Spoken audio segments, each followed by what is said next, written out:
You see a woman at a party, standing alone. I try to romance her. Roll a persuasion check. She's disgusted by you. Also, she throws her drink at you. You will be forever alone. But for a bonus action, I'll let you throw an investigation check so that you can actually learn how to play Dungeons and Dragons. I'm a giant nerd, clearly. But one thing I've never been able to get into was Dungeons and Dragons. And trust me, I tried. I mean, people playing D&D in TV shows or movies is one of the most common tropes, to the point that they've straight up made D&D movies. This over 50-year-old tabletop role-playing game, beloved by millions, never sunk its talons into me. I love the fantasy genre, Game of Thrones, Harry Potter, Skyrim. So why don't I love D&D? Maybe it was all those daunting rules and guidelines, all of these dice. Why does this one have 20 sides and this one only has 8, but the one with the 8 sides doesn't have numbers that correlate? Is one better than the other? Is this something part of the mechanics? Someone tell me, please. Or maybe I just didn't have the right people to play with. My friends are all enthralled with it. Why am I not? Watching all these videos and podcasts, all based around Dungeons and Dragons, made me remember I revisited Pokemon cards years later and fell in love with it. Maybe D&D also deserves another crack at it. So I went to the store and grabbed a bunch of books and A, learned there's a lot more of them than I thought there were, and B, realized I had no idea where to start because, like I said, D&D is confusing and has a giant past and no clear-cut path to it. I know I'm supposed to create my character and have a dungeon master tell me to do things and stuff and follow an adventure, then I roll some dice, but also there's no rules and I'm also supposed to be creative. You see, that's kind of correct, but also not. It all started with, no. If we're gonna do this, we're gonna do this right. The year was 1974. Richard Nixon resigns, the first ever barcode is invented and slapped on a pack of gum. Muhammad Ali wins the Rumble in the Jungle. This is the history section of Dungeons and Dragons, so if you really don't care about that, feel free to skip over this part. 1974. Two fantastically nerdy and fun individuals named Gary Gygax and Dave Arneson create Dungeons and Dragons. Both of them were adept wargame addicts. Think of games like Axis and Allies, Risk. Instead of controlling giant armies, you're controlling the individuals in them and telling their story. The whole thought process behind this letting the person control one character was that you get a lot more invested in telling their story and role-playing as them in comparison to a bunch of faceless soldiers. And in 1975, Gary Gygax along with Brian Bloom and Don Kay created TSR and started selling Dungeons and Dragons. It turns out there's a lot of money to be made and people ate this up. A lot of their success in the beginning was due to them opening up their license to anyone who really wanted it. Their thought process was more people making content meant more people would be getting into it and buying it. And it worked. In the 1980s, D&D started spreading into exterior media, like cartoons, video games, toys. Now, the video games, in my opinion, were pretty cool, but not really well received by the general audience. Granted, that might be because they were pretty much just the book campaigns thrown onto the NES and computers. Oh, I feel like something else really important was happening during this time for Dungeons and Dragons, and I just can't remember what it was. Oh yeah, the Satanic Panic! A number of tragic incidences happened to teens during the 1980s, leading to a parent of one of the victims, Patricia Poling, blaming Dungeons and Dragons. Forming bad. Bothered about Dungeons and Dragons. What a creative name. Not angry about Dungeons and Dragons. No, just bothered. It was a conservative Christian group that pretty much stated that teens don't know the difference between fiction and reality. And clearly that these people had to be in the occult because only they could come up with such detailed strategy guides and handbooks and monsters and stories. Funny enough, the CDC did research and publicly stated that the games were perfectly safe for everyone. Granted, it's not like this made a difference. In the late 80s and all the way through the 90s, Dungeons and Dragons became what's the word I'm looking for? Oh yeah, they became stinky poopy butthole pants. And they were hemorrhaging money. Being outcompeted by other games such as newly created card game Magic the Gathering. And it really didn't help when they started sending out cease and desist orders to anyone and everyone who created any homebrew content, even if it was just fans creating stories and telling others about their campaigns online. I'm sure that went really well. Oh, Dungeons & Dragons company TSR went out of business. But it's okay, Wizards of the Coast and Hasbro not only beat them, but they also bought them out. Isn't that fun? The early 2000s were a weird time of ups and downs. Under Wizards and Hasbro, D&D had a renaissance with nerd culture booming everywhere. Then they made the same exact mistakes that TSR did and got selfish and started losing fans and money again by charging high licensing fees to anyone that wanted to make content for D&D and adding and changing a bunch of rules. But then, in 2014, the world corrected itself and has remained that way ever since, spawning even bigger followings thanks to the internet and large content creators. So, we got through the history, but more importantly, how the f does this work, and why are there so many sides to these dice? Seriously, guys, these dice, they're killing me. Oh my god, I have no idea how to build a character. Why is this so complex? Luckily, I know a DM. That means Dungeon Master, pretty much the person who runs the whole entire game for you,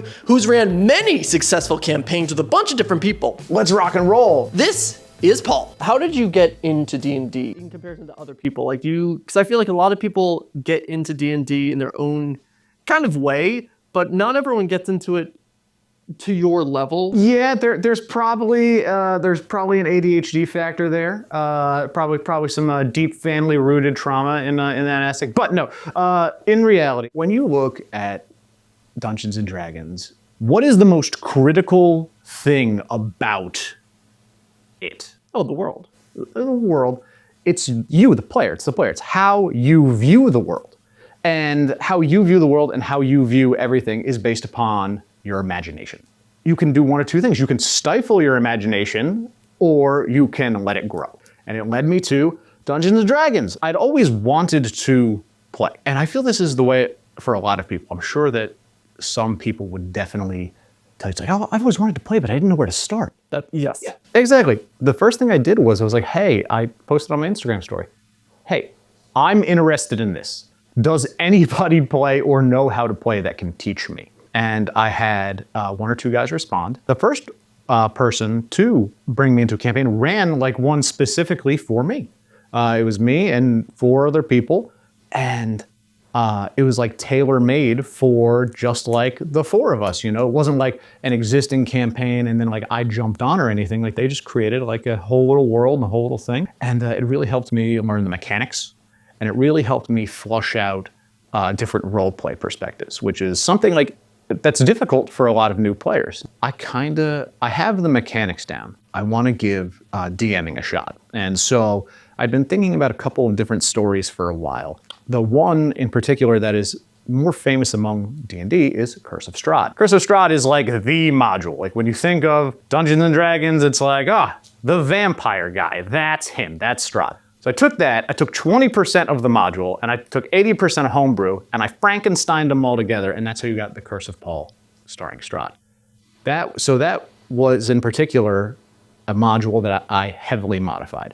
Now, Assassin's Gambit, Hunting the Hero in a Dungeon, is a completely original homebrew, which is just, I invented the world, I invented the lore behind the world and everything like that. The characters brought me their backstories, and we wove them in together to create like a beautiful and wonderful story. So while the rules are super accessible online with the starter kits and numerous handbooks and guides, which I did try, I did try and sit down and read, but honestly, I don't want to read all of this, and I don't know if it's just me being selfish because I don't know if I'm fully going to invest myself being interested in this, or if it's all the concussions talking and reading all of this is a lot. Also, I'm a visual learner. I need to see things hands-on if I'm actually going to learn what I'm supposed to be learning. You said in the beginning, like, it is hard to like kind of get into it to not even find like a group, but just like understand the mechanics of it. 'Cause there was a lot of mechanics. How hard is it for you, and what do you do for others, or what would you instruct others in the sense to how for them to learn? The best way to learn is to play. That's the first thing. You can read every single rule. You can know your character sheet absolutely like back to back and still get to the table and have paralysis by analysis. You know, there is a million different situations that you are going to get put into. There is a number of different things and characters that you might need to separate yourself from. You know, if you played a cleric the last time and you are playing a barbarian this time, those are 2 very different styles of fighting that you need to be able to separate. Which can be overwhelming. Which can be extremely overwhelming. And so the best way to do it is just to play, you know? Your DM is there to help and guide you and everything like that. They're not going to yell at you, you know? If it's like, I want to do this, it's like, oh, okay, well, hey, you used your action here. If you want to go back and do it, that's fine. You also have a bonus action and movement. You know, they're not about, fuck you, Richie! Like, God, why don't you know the rules? They're there to help and guide you and work with you. And that's part of their job. But again, you have to do it, you have to play. And this is why I gave that little history sesh first. Throughout the years, there's been multiple iterations of D&D. And through that time, things have really changed. The original D&D of like D&D like 2 right, was said to have like a very aggravated combat system where it was a little bit more difficult to master because there was like some type of like reverse mirror number for the AC to hit, right? But now the general motto for it is clickety clackety roll to attackety. So you roll your dice. If you add your modifier, if you hit the AC, you hit the AC, and that's it. Simple, not a problem. If you don't hit the AC, you miss. And then you go on with the rest of your turn. But also, the characters we have today weren't always around. You had the fighting man, the cleric, and the magic user. That was it. Their idea was originally based on war games, and back then, your options in war games were pretty limited. You had infantry, cavalry, and for the most part, that might be it. Each iteration and supplemental, however, opened the door for new options that we have today, along with new changes to each character, powers added, abilities taken away for old characters as well. Today, if I want to be Hank the swashbuckling mermaid pirate with 50 lovers, Jesus! Oh my god, look at the face on these things. Lesson learned, AI, not great for making mermaids. I mean, I guess this one's better if we ignore this face and this one. What was I talking about again? Oh yeah, Hank can be anything he wants to be. Yeah. So this is your character sheet. So Yes. the character name is what your character is going to be. So His name is going to be Monjaro. now we get to figure out what class your character is going to be. So I feel like it breaks up into classes where like you got your fighters, literally a fighter, like a barbarian, a fighter, a paladin, a range. Like there's your obviously I'm gonna fight people. There's your I'm gonna use magic people. There's sorcerers, your warlocks, your wizards, and you have your kind of like social class, like the bard, the cleric, the druid, the monk, and everything. Do they vary a lot between all of them, or are they kind of like they cross-contaminate a little bit? Like what would be the difference between a fighter and like, I don't know, a ranger? So a ranger primarily is fighting at range. Like they are getting bonuses to fight from a distance. They're going pew pew pew. They're going pew pew pew. As opposed to, and also some type of rangers may get like different companions. There are certain classes of rangers that allow you to like bring on like beasts and animal friends to kind of help you. A fighter is up in the front. They get bonuses to their armors. So as a fighter, you can instantly like wear heavy armor as long as you meet the strength requirement. You are up there to keep the front line and keep everything away from your spellcasters. They get extra attacks. As someone who's never really committed to doing kind of something like this, I think I spoke to you briefly before we started. I would love to be a werewolf, weird cat, something like that, some kind of beast thingy thing. What would you recommend in that situation to go with? So the species that you're going to go with is tabaxi. That's the first thing.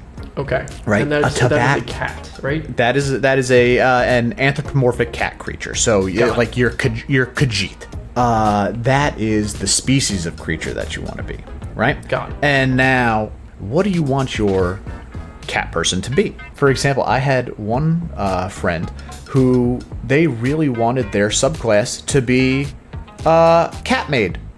They really wanted to be like a person who was in a tavern and would just be one of the cat maid people. And we made the class and they loved it.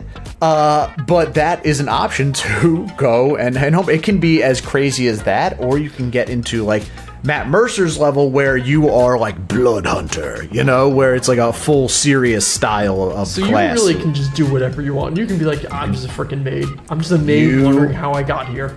Yep, you can do, and like you can be born into the world, you can have like an epic backstory, or you can meet like Truck-kun and be isekai'd into another, like it can be as like, different I'm here, and what happened? yeah, just like I'm here, what happened, exactly. It can be whatever you want it to be. Yep. Cool. Yep. So I'm gonna take this on for later, and I'm gonna probably keep tinkering because it's gonna take a while to actually do this whole entire thing. But I learned a lot so far, and I'm sure I'm gonna keep learning more. So I'm gonna keep tinkering at this, and I will let you know when I'm done, and then we will go on to the next steps. So that was helpful, but also really confusing because now I kind of know what I need to learn to build my character, but now I also have to learn classes and subclasses and what they do. And honestly, I made Vegeta. I'm making Cat Vegeta. He shoots laser out of his hands, he's a brawler, and he's super fast. There you go. What, you thought I was gonna get really in depth with all this? No. But I will let you watch me design my mini if you want. No. Do I want to give him like dreads? Hi, my name's Chad the cat. I do cat things like chase mice and eat catnip. Slightly emo enough. I'm going with it. No, what? No, what is this? I don't know. Hey, how you doing? I'm just a little bit over. Who knew dump truck would have been such an important asset of my cat-like character? These are boring. I want something cool. Luchador it is. I don't think they had scuba gear back in medieval time. You know what? Who am I to judge?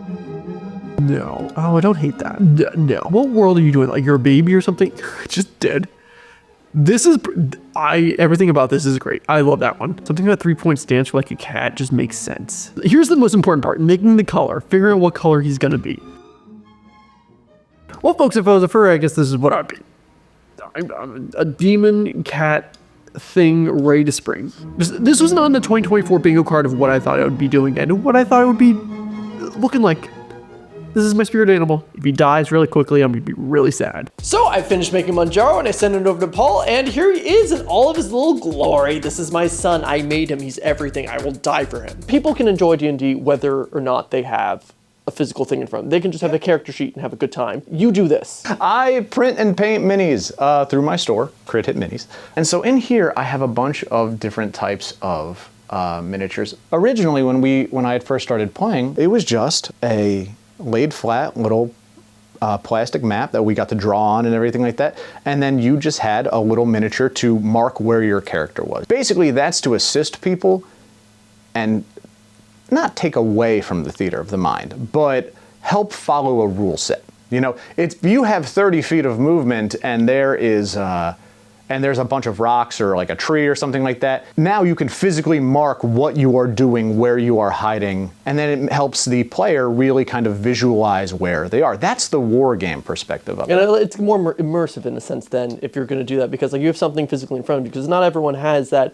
overactive mindset that they're like, I can create all these things in my head. When people adopt the role-play perspective, you know, because it's a tabletop role-playing game, and they get into the role of their characters, they devote time and energy into that character. They put a piece of their soul into them, which is a really cool concept.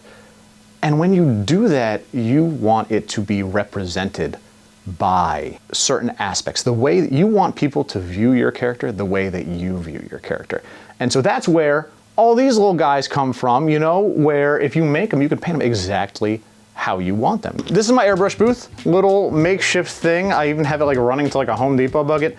Anybody can get one of these for like $150 with like a full kit. It's airbrushing is a wonderful way to learn how to paint miniatures. It really helps me with terrain. These are my FDM printers. This is where I make terrain.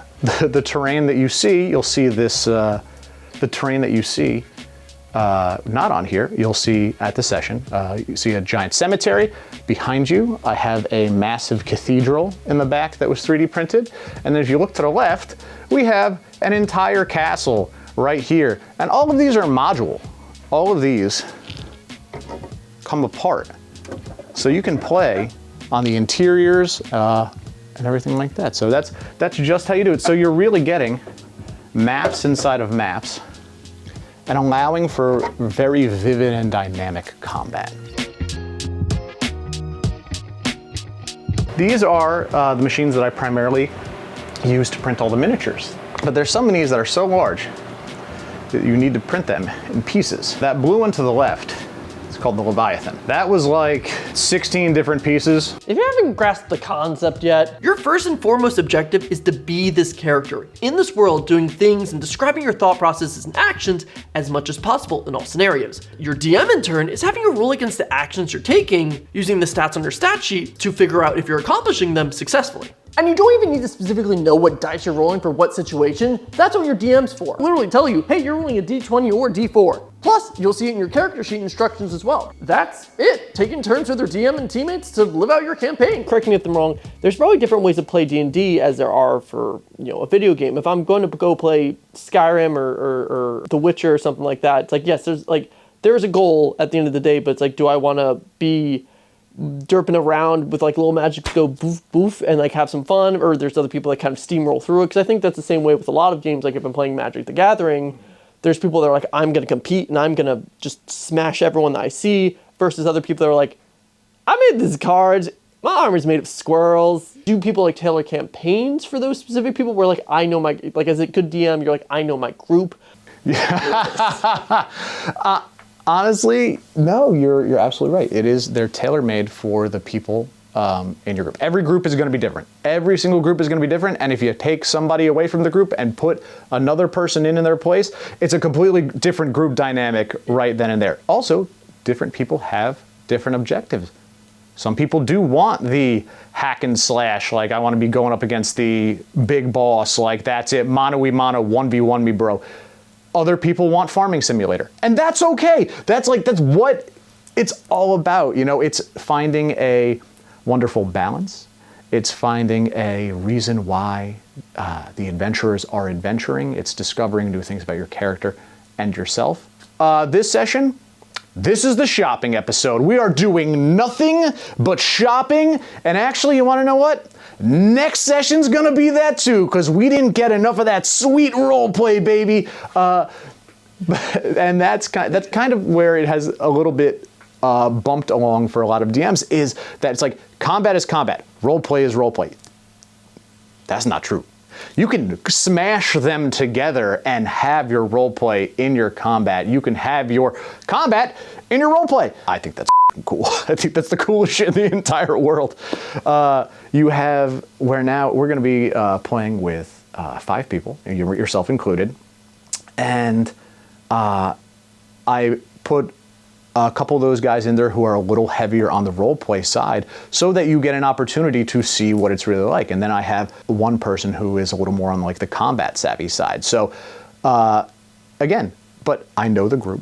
I know the people that are in it, and I know what kind of mixes well and goes together. And that is a conscious decision as a DM that you have to make. Not everyone is going to function together.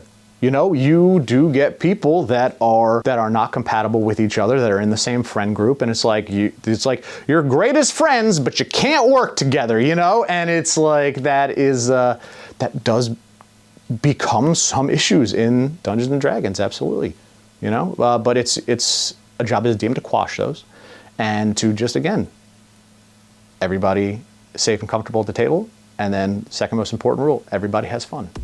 All right, back to your player sheet. This is all your stats on it and will be tied to different situations. Strength, dexterity, constitution, intelligence, wisdom, and charisma, which in turn affects your skills. For example, if your character's trying to get some information out of a town guard, you might roll for persuasion or intimidation. Your DM will help guide you in setting everything up. There are 6 total dice, right? 2 15s, 2 14s, a 13, and an 8. So whatever one of your highest ones was, right? If it's a 15, yes, you're throwing that in charisma immediately. Other 15 should be in constitution. Should be constitution, yep. What do you want your dump stat to be? Because you rolled an 8 on there. Oh, it's gonna be wisdom. So throw your... You are bold and brash. Throw definitely calling the trash. Throw your 8 in wisdom.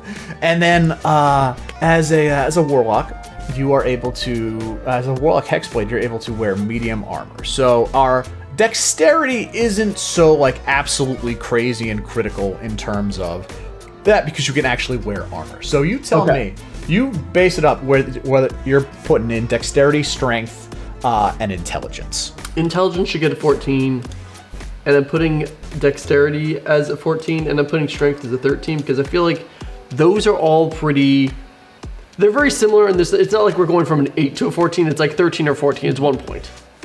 Yeah, absolutely. These very much work. Your intelligence is high. You are a writer. You have to you are a chronicler. You pen to paper. Your strength and dexterity. You are from the desert. That makes a harder person. Wisdom, Man, you're cooked half the time, dog. Like, that's it. It's the heat. It's hot. It's been a long day. You've recently just transformed. You're not used to things as they once were. You keep thinking about fish. It's a really odd sensation going from a humanoid to a tabaxi. You might need to be reminded about your clan's history. As we enter and we pan our camera down, coming in from the world, we enter the continent of Tierra de Brasa. It's a vast, unforgiving desert. But you find yourself in a very secluded, nice, beautiful area. It has its own water supply, where your clan has decided to kind of take up roots and call themselves home. You here are looking for Shiratu. So you tell me where you would like to go. If you are looking for Shiratu in general, do me a favor. You can make either a perception check or an investigation check. I think I'm gonna do a perception check. So 7 plus 2 is a 9. You have normally no problems finding Shiratu. Today of all days, it's just been slightly difficult. Your cat ears do pick up the boorish laughter. A lion tabaxi, a person that you would know to be Takua. Manjaro! Rise and shine! Tell me, how does this interaction go down between you and Takua? We are doing a Predator movie, Arnold Schwarzenegger. Hell yeah, absolutely. You Spartan arm grip him so hard. I'm in your debt. If it wasn't for you, this clan wouldn't even be here. You're the only reason we fought off those raiders. When you call your calls of call of adventure, you call them, and the adventure calls you when you adventure and call. You can find Jala at the Northa camp. Your leader, Jala, make a perception check. A 6 plus 2, 8. You don't know if he's some type of lion or if he is just a tabaxi with dreads, but you do know for sure that this is Jala, your clan leader. As you approach him, how do you interact? Casual little arm sheesh at them to make sure, because this is the chronicling arm. You got to make sure that the chronicling arm is the first sign of respect, that they see it, and that is how you present. You're bowing, and you're like pretty much like sheesh. You do so. You present your chronicling arm. He will turn to you and give you a nod, and also stick out his arm and kind of trace his arm has a mass amounts of tattoos. Good morning, Manjaro. I am happy to see you.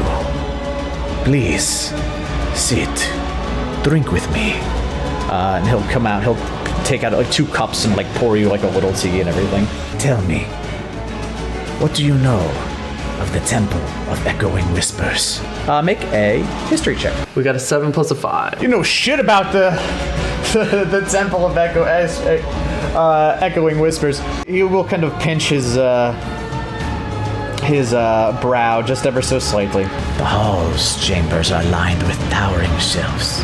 You go today to get your memory stone. Manjaro, once you begin this path, there is no leaving the path. What if I fall off the path? Make a persuasion check. 16 plus an 8. I know that you jest. There is no coming off of the path. Once you adventure to the Hall of Eternal Records and deposit your memory stone there, only then will you be welcomed back as a full adult member. There are going to be so many younglings that die if I do not get this. I swear to God, I will go Anakin on all their asses. Sorry, Elder. I got a little distracted. Oh, Cat Lord, please watch over Manjaro. He is stupid and may die on this journey. Right here. With your guidance and help, maybe he will be able to actually pull this off. The memory stone. Pay attention, Manjaro. The memory stone. Stay with me.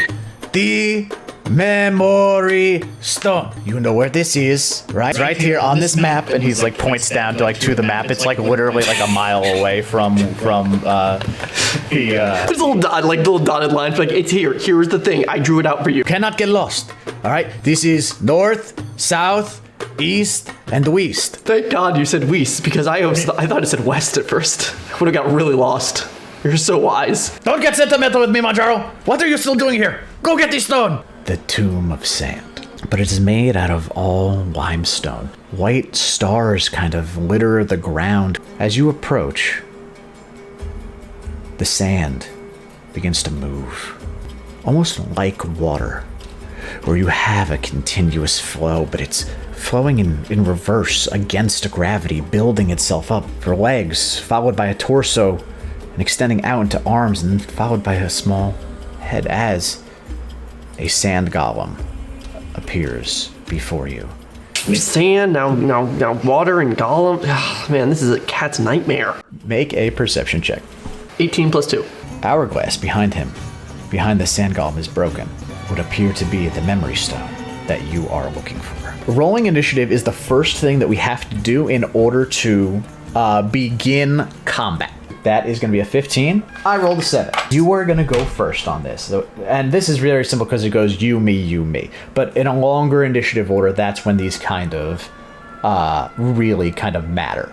Can I lunge at them and hit them with an Eldritch Blast? You are within range of this creature to be able to just snipe it out with an Eldritch Blast. I still want to lunge forward just because I want to get past them and hit them. Your movement is 30 feet, so if you would like to use 30 feet... Let's do it. 5, 10, 15, 20, 25, 30. So now you're going to attack with an Eldritch Blast, correct? First thing we have to do before we do damage is we have to hit the creature. We have to meet the creature's armor class. I got a 20. Damn. Okay. Oh, you rolled a natural 20? Yeah. There we go. I was waiting for that. So you have to call it as a natural 20. Okay. You have to get excited about these things, Richie. You're gonna roll 1d10 worth of damage. Because you rolled a critical hit, now that damage doubles. So some people double the dice. Half the time, I just say double the total damage. So you rolled a 10. You fire off an Eldritch Blast at this creature. What does your Eldritch Blast look like as it builds in your hand? Oh, it's like a Gallic gun. Oh, Manjaro, you get down. You get a nice wide stance going there, and you feel the Eldritch Blast build in your hand. You bring it down to your side. You look at this thing. You see the memory stone kind of sitting and pulsing. You notice something in the core of its chest. You notice a swirling sand. You say, hey, if I was a betting man, that's where I would want to hit this thing. And with your natural 20, you throw your Eldritch Blast towards it, launching. And I'm still at this distance, correct? Still at this distance, but at this point we have because it's the only enemy, we have a little liberty. So if you want to go run out, like doing backflips off anything like that, like please go for it. Oh, we are going straight at them with my cat-like reflexes, pretty much like hands to chest, just bang. Ugh. And it just explodes in front of me. Absolutely, you run up on this thing, get a flying leap off of this, really bring the legs up and put their hands out, a little Kiko-ho, and just inside of the center of the swirling chest, there is a small red marble. And as you imbue your eldritch energy and just fire off your blast, you shatter the marble, and the entire sand golem crumples to the ground. Just a mass of sand. At the very top, your green oval memory stone. Bringing it ever so softly to your hands, Manjaro, you look down. This is the start of your journey. Your first stop on this adventure is a town called Biggetyburg. So this campaign took over 5 hours, and I don't think you all want to sit through that. Instead, here's a quick 25-minute cutdown of key moments and just generally fun things that happen throughout it all. Now, if you do really want to watch the full thing to see exactly what happened on this one shot, you can follow the link right here. Hello everyone and welcome to The Graveyard Shift. I am your humble haunting horror host, All Might. A Graveyard Shift will take place in the town of Biggetyburg. Slay the undead, or don't.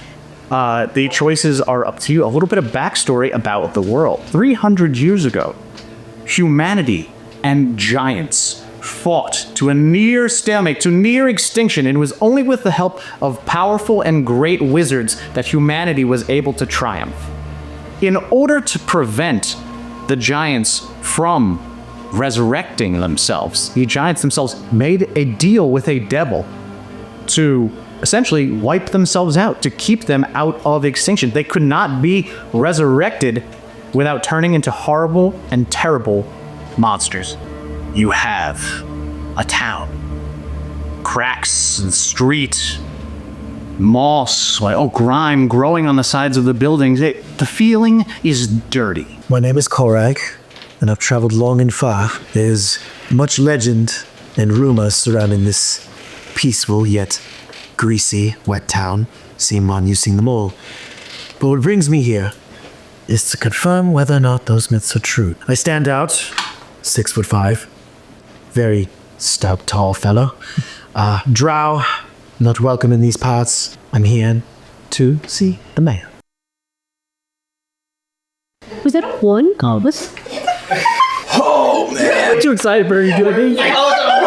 There we go. 16. You've come to investigate if the rumors are true that the town cemetery has been producing a source of undead. With your passive perception, you would realize that the one building that is more cleaner and more ornate than the others, that's probably where you have to go. Feel free to move your character token. We're gonna move to the next in initiative, which would be Zephyr. He has white hair that's up in like a little bun. I'm really bad at character description. If you don't describe that celestial You want me to describe the celestial coat? I want to know every single star on that coat. I like moons and stars. That's why he has a cool coat. They're not out right now, but he has 4 sets of wings. You tell me, where do you go in this aspect?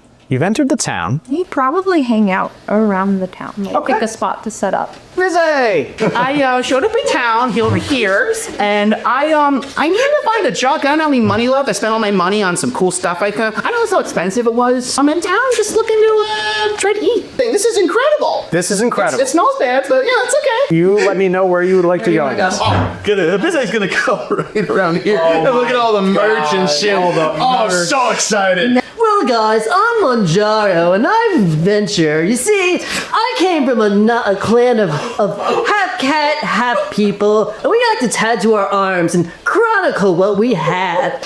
As an adventurer, I heard the wanderings and the whispers that things are going on in this town, that there were some undead.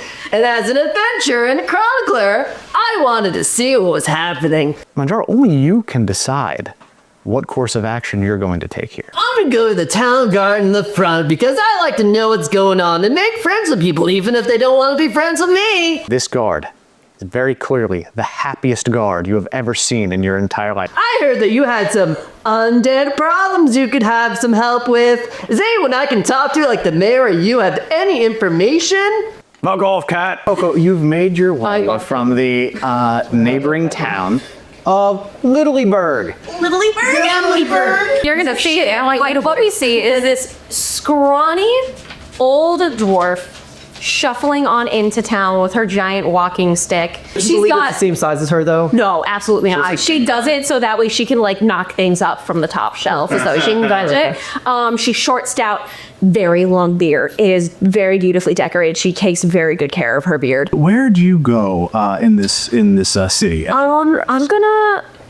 I'm gonna shuffle my way on into the town square and see if I can find where that yarn dyer is, and maybe she's got her booth here. Not shit over you. Oh, she got a very Are you large walking bottle. through like the back sheets of the people? She's had like 2 hip replacements. She never really finished the physical therapy, so she got a line like waddle to her. You walk towards the mayor's house. See very clearly the mayor is actually walking out. He is shutting the door behind him, and he does have a little more like flyers to that you would notice are addressing the undead problem and the situation at hand. Hello there! Any adventurers? Any adventurers in town?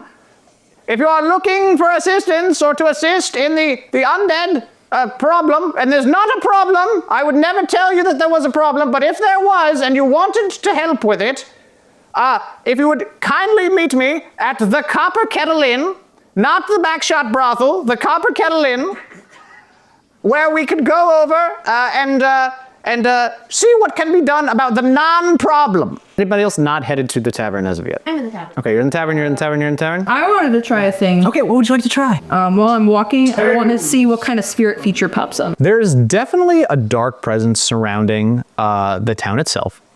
With the culmination of dark energy, call it spiritual pressure, whatever you would like to, located around the graveyard. So that is which is located at the south end of the town. So it's like a mile away. You could walk there, you know. They put it farther away from the town to avoid the smell. But at the same time, whatever presence that was in the graveyard has also now radiated itself to the town. What are you guys doing as the mayor sits down, spreads out these forms, and he'll? I'm gonna take the forms and just shuffle them into a big pile and get back to him. Thank you. You're very kind. Do you read? This is not a drow thing. I'm just these all had different. Oh, okay, wonderful. So these all have different words on them, and so they all need to be spread out evenly. I could see with both my eyes. So, in order? they're in order. Perfect. Yes, exactly. Okay. In order. So, oh, hello. Please come. Anyone who is interested in helping us with our crisis, it pays handsomely. Korag's actually been standing around you guys this whole time, quiet and still, going I want to get the hell up out of here. She's gonna shuffle on over and take one of the pages and just Oh yeah, busy elbow pitch, dude. Do you need help reading it? I think I pitched. No, I just need to find distance. Thank you, dear. All right.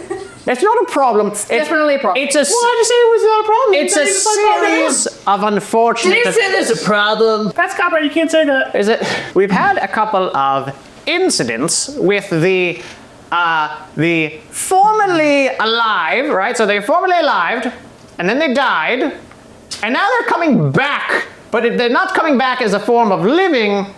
It's an undead. They're coming back as skeletons and zombies. That sounds like a giant problem happening. Honestly. Oh, hello. I am Mayor Bramble. It's a pleasure to meet you. Oh, Lord. Oh, this. I see. So your pet here,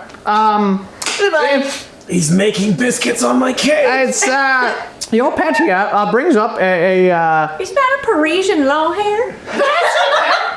No, the antlers. Are you really a pet? How can you talk? No, I'm a parrot. Oh, And then I'm gonna take him again, and then I'm just gonna kindly give him to you. I'm gonna cradle him. What I would like you to do is just go to the local cemetery and just stop them, you know, and make it so that they won't pop up anymore. The undead. Why? I roll to see if she's brain dead. Yes, absolutely. Make a brain dead check. Make a brain dead. All right, 6. She's brain dead. Brain dead. The issue with the undead being undead is that a majority of undead, with the special exceptions, right, are mindless killing machines. Mayor, has it occurred to you that your lands may be cursed? Great concentrations of undead just simply don't rise out of the ground. I heard that happened. Have you lost the ground half, Jay, recently? Let's answer two things at once here. Is our land cursed? That's a very viable question. Long ago, there lived a wizard on the lands that was in Biggetyburg, and he was very, very influential. From what the stories say, he was scary. And so when the war ended, the people kind of turned on him just a little bit, and they stoned him to death. And as he's talking, I'm not looking at him, I'm looking at What a wonderful individual that we lost. Rest in peace, Biscuit. At least 100 gold each. 100 gold each? Well, we have an accord. All of you sign these. And he gives you the things to sign. I'm reading it over before I sign. She's gonna take the pen and put it on her tongue. Around, and she saw the one do that, and she goes. As you begin to look up at the sky, you're like, oh, it's cloudy, A thick fog filling it all the way to the center. Does anybody else bloody hear that? You hear the rattling and shambling. I know, that's a lie. Of bones and the moans and groans of something that has vocal cords, but is unable to intelligently use them. That is... Oh no. As approaches, the first thing that you do see is the massive and giant hole We're starting it! What the we just got here! of Biscuit. That's Biscuit! Horad's gonna look around also and go, we gotta get these townspeople out of here. I can do that, sure. Can you? Okay. Can you? Yeah, as I did before. Once. You're all hyperactive. Okay, fine. Get the townspeople out of here. If you see any soldiers or guardsmen, bring them all up here. 17th to hit. Both of those hit. You aim at this thing, and Biscuit is a little hard to miss. You know, even kind of like hiding behind the tower, you're able to kind of like 4 points of radiant. you throw around your story whip, and like I said, Biscuit's a little bit behind the clock tower, so you, with your celestialness, curve the bullet in a way. And he's not expecting it because he doesn't really have you in like his like full sight or anything, and he's going to get impacted by this. You hear Biscuit groan in pain. I'm going to start off with the fire one. He's going to detonate and he's going to explode outward to kill those two NPCs. I'm going to bravely move through the fire to the front line. Back ye undead! For the toll for passage is back into the ground. Slam your maul on the ground, get some grit, and just knock this skeleton's head. It doesn't have the opportunity to fly off like a baseball. No, you shatter it as your maul crushes through this thing. Biscuit is going to move. He is going to make a grapple attack against these zombies. His own zombies? Yep. Gloves on red? Yep. Majaro's actually going to run 60 pace to 60 feet because he can do that. 60 towards the big guy? What? You're a tabaxi. You have extra movement speed. Yes, I'm like going. You are running and gunning, and then you are arriving in this position. In my head, roll I'm swinging it like I'm swinging around this thing, and I'm ready just like to throw something. Absolutely. Blasting. What color is your Eldritch Blast as it flies from your hand? Pinkish purple Gallic gun. Pinkish purple. Yeah. You. Just like What's it go? I'm gonna do bonus action spiritual weapon at first level. Hell yeah. Break it out. I'm going to drop it right here. What's it look like as you whip it out? Oh, it looks like a wooden spatula.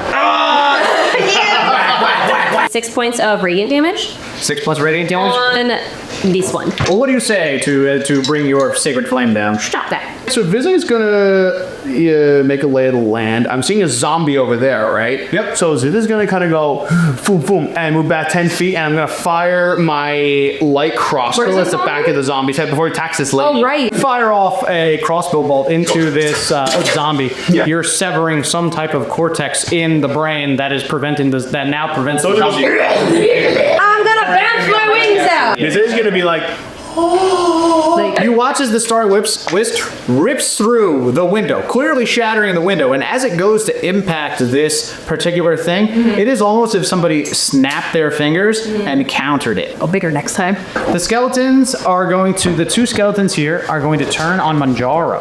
They're going to make attack rolls against him. If you're attacking and you roll a natural 20, then all of the dice damage that you do is doubled. I'm gonna smack the fuck on. Yeah! Remember what I told you? Back to the ground. Biscuit's gonna make a roll here. okay, this is what we're dealing with. So if you can hold that for me right there, it's on second range. Sure. Let's see what happens, guys. Hurt me. Don't. How don't crush me. Natural. But that's really bad. This tower begins to fall and crush and rain down. You think knocking down a tower is anything to me? Love him so much. You impact Biscuit in such a way that the tongue lashes out and grabs the energy from the air and so pulls it back in. So you're not going to roll any damage. You missed your attack to the AC. Hit a popcorn and fire out and shoot sacred flame at the giant. The Biscuit. It grabs the laser as it is coming down and begins to like swing it around, shattering like windows and like taking tops off those buildings and stuff. I want the starry wisp to start from like his stomach mouth and just kind of tear him apart from the inside out. Showering the ground with black blood. He crumples to the ground and then his body slowly dissipates. Take a level 6. A little artifact. What was it doing inside of the mayor's house? We have to kill them. Oh, can I fly into the tavern and grab him and rip him out? What are you doing? You're running with us. Where are we going? The graveyard. Why are we going there? The town was bankrupt. What did you expect me to do? There was a lich that was buried I just tried to use a little bit of his power to replace the labor that we lost with Biscuit. That's the big boss of this one. Watch out his cap. Paul, I came here for fantasy. To restore the hollow spell on this graveyard, I would hope that you could just put it back. That's never how those things work. And we wash our hands of this. And I kick him into the grave. No, God! Could be Steve's phylactery. Could be. You don't know. Could be. Don't touch anything. Picks Look up. at you. She's got a pine cone in her hand, like, oh, okay. Just drops the pine cone. Guidance. If it moves, smack it. Don't touch it. Oh, for real. That was. You know what? Fine. You can touch me as long as you don't bloody touch anything else. Reaching out, and you do hear the horrified screams of the mayor as some of the undead begin to approach. They're going to proceed to rip off his face. Just yawn. This skeleton gets up, looks at the mayor, and just goes like this, and then a radiant beam of energy just impacts him, and he just dies. Oh, we're doing initiative for the whole graveyard? Yeah, no, you just proc the whole graveyard. You can't just fire off shit at skeletons in a cemetery. Well, we did start this. This is the white. This is the white, yep. So I'm gonna look at the white, and then I'm gonna smack him. 4 + 6. The white senses your fear, and as you go to like slam your maul down, he's able to parry it with his shield. It is now the centaur's turn. The centaur. The centaur with the flaming head is going to take. What the shit is that? His 60 feet. What the fuck is that? He's going to take his 60 feet of movement. It's going to cast spiral. Oh my god. Everybody. Shit. Damn it. In this area right here. 77. The whole last. I'm going to emboldening bond again, but this time it's going to be you, and then Korags. Yes. You're out of my radius. I'm sorry. I don't know if that's good or bad, because it seems like y'all want to blow things up constantly. And you. I don't want to blow things up. Korag, you're gonna take 2 attack from the Up here. up here. There's sweet. Oh, there's a skeleton with a bow and a skeleton with a crossbow. 16 damage from the crossbow. A very intensive hit. So I'm gonna hit the skeleton for 15 points of radiant damage. Dead. Okay. Zephyr, you are up. Casting Shatter at 3rd level. I see shatter. Never worked. How classic of you. Counterfloor, shatter. Do you see counterspell? Yep. Did you say? I'm just gonna go. As you fly up and you get ready to shatter, you build. I have to wait a whole round for my turn again, Paul. You build the shatter in your hand. Well, he has to builds and it builds. No, he can't. And it builds and it builds and it builds. And this mage looks at you and with his staff fires off a magic missile that impacts the shatter and dissipates it. I'm gonna start taking his mace, tapping it in his hand, just like, okay, I think it's time that we turned up the heat a little bit. So then he's gonna raise his mace, put it towards his face, and he's gonna start concentrating a searing smite. Saves an 18. Damn it! The spell ends. On a successful save, the spell ends. Sorry, you lost your snipe. The centaur is going to make a rush attack against Manjaro. I need a dexterity saving. Oh, no, never mind. Forget it. You not begin doing damage it in some more. Clearly, the first thing is it hits the tree, and I'm flipping up the top of it. So, like, I'm just like hopping up over it, calfy kick. I am going to, as my action, cast Aura of Vitality. So as I cast it, I could get 2d6 health to somebody. Yeah, absolutely. And then from here on, I can do it as a bonus action. Yep. And that is concentration. So I'm just gonna go.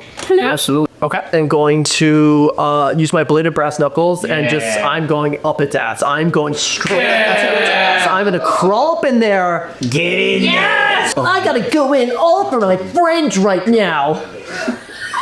Weebs. That's my friend, and I will die for Plus Ultra. Everyone watch Naruto? Yes. Yes, of course. Imagine the Uzumaki barrage just going in like, oh my god. I'm slanging it and going. It's a plus d4. 19. Get it. Wait, that's a crit with your hex. I'm gonna hit this one with the cantrip. Can I hit it with the cantrip? Yeah, you can certainly try. I hate You can certainly try. 18. The mage's armor shimmers and kind of dissipates. It doesn't take the full effect of the radiant. And then now, It shielded. and I want to do my bonus action and Hails from Beyond. I'm gonna roll my d12 and see what I get. Wait a minute, did we ever rob the mayor's body? No. Because it's not robbed. I have that, though. But you have the flak. I have the phylactery. I'm gonna have a little help on this. So I'm gonna first expenditure some movements. Then I'm going to use Misty Step. Getting your ass up here. Dame, hello, buddy. I'm gonna look at the skeleton and start laughing. He's pointing you at. You just point back. Going to use a channel divinity charge. Okay. Yeah, you are. And I'm gonna use Abjure Enemy. What? And I Abjure Enemy as an action. You could use one creature within 60 feet that you could see to make a Wisdom saving throw. 15. If they fail, the creature is frightened. Its speed is reduced to 0 for 1 minute until it takes any sort of damage. No, it can't attack. Because it's frightened. It can't attack you. It can't attack me. This creature is very frightened. Obviously, the one thing that it needs to do more than anything right now is garner allies. Because it can't attack you, but your allies could. It's going to cast Dominate Person on you. Fuck off. Fuck off. What's the bully? So I need a Wisdom saving throw from you. Shut up. Shut up. Shut up. Shut up. It's a weird. You hear the beguiling voice of this mage. Here we go. Concentrating on it. And if how I need you to like attack this guy over here. Okay. Coco, you watch as the bag and the phylactery fall to the ground. Well, Okay, I just gave me that. yeah. Okay, cool. I was gonna be like, can I? It was very blatantly obvious that I don't know if we're supposed to like just run. I feel like this is false. I feel like this is just the pseudo thing that I'm supposed to pay attention to. I feel like we're supposed to go over there. You can perceive to see where the thing could go. Yeah, can I use a perception check to look around for any clues? Make a perception check, absolutely. A 12? Yeah. There's only so many certain places that it could go. Definitely checking inside of there might be worth it. Manjaro's gonna use his cat-like agility, and he's gonna just storm. There's nothing to attack him right now. So he can make it in there one leap. Not one leap, but like blah blah blah. I don't know if there's gonna be anything in there. I don't want to waste an attack. Agreed. You want me to open that? Can you lift it up? Yep, absolutely. Yeah, that can move. Yep, that moves. So let's put you here. You want to take both roofs off? You can take this off. Paul, I'm gonna blast a hole in this wall with my Eldritch. Okay, make an attack roll against the wall. For sure. That wall. He's gonna blast this wall. It takes double damage. Pretend there's a thing there. Make a Wisdom saving throw. DC is 12. Tell me the odds to that one. Please tell me how you attack Korab with absolute indiscriminacy. Oh my I god. rolled on that one. I'm sorry. Yeah. It's 5d6, not d8s. What's this spell? 5d6. What the fuck is the spell? Dissonant whispers. So I whisper a melody that only one creature can hear, and you have to make a wisdom save. Okay, well, is this guy? What's it like to have a turn? No. That isn't attacking your front. Inactive. But he's inactive. He's still So I am going to. So if you threw it there, I guess that skeleton can't block it. No, he's lying. So Irving is still on the ground. Throw the. I can like throw the cat. Well, yeah, absolutely. All right. Do I pay you a thing, or am I just throwing it? You just toss it. Okay. Do a unnecessary cartwheel and anything like I'm what did you do? 007. Back in the rain. Oh, the girls, Cameron Diaz and unnecessary Charlotte Angel, just like kind of like twirling there. I'm just gonna just unnecessary, just like put it with my tail. It's gone forever. It's gone forever. I'm sure it's necessary. I'm sure it's necessary. So Place the phylactery on its pedestal. You make either Arcana or Religion check. I got a 9. Okay. 9. Even with your 9, you don't feel really any different. You place it on there, and it's like, You hear a light hum, but the skeletons that are around and up burst into dust as you stand there. A small spectral spirit of your former companion, Steve, just very ethereally floating, appears before you. Praise be Steve, you're a swell guy. I think I was the third one. He is Steve the Third. Ethereally, and you hear him speak. It was my job as a mage to protect you all. many mages would have done the same. Disappears back into pips. The guy here said you didn't do a good job and that he sucks, and I guess everyone else sucks besides us, so good job, team. Yay. Cora is just gonna take a huge breath of just relief, and he just walk off. Back your bubble. Back your bubble. Back shots! Y'all are gonna go to backstage shuffle. I'll play it. I'm the bard. I can play it. Wait. I can do that. There you go. Alright, so that was my experience with Dungeons & Dragons, and you could argue that I barely scratched the surface with it, and you're right, because there was so much lore and mechanics that really go into it, but I didn't have time to do that. Luckily, there's tons of channels out there that will get into the nitty-gritty of every single thing, but I just kind of want to experience it for myself and figure out, do I like this? Leave a comment below telling me about your experience with it, or if you really feel like you want to be there, so I know that you watched it all the way to the end. Plus, like and subscribe as always, as I'm still on the road to 500 by the end of the year. And I will be back soon with a new experience or adventure for you all to ride along with me.